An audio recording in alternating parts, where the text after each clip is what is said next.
ang lahat ay nagkasala at walang sinuman ang makaaabot sa kabanalan ng Ama.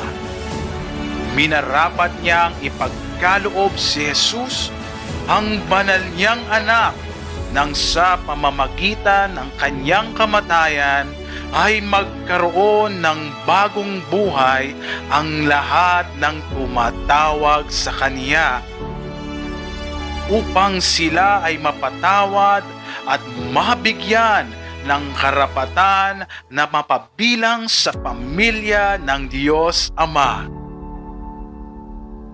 Ang Kanyang dugo at katawang binayubay ay isa lamang sa hirap na kailangang daanan ng Panginoong Hesus.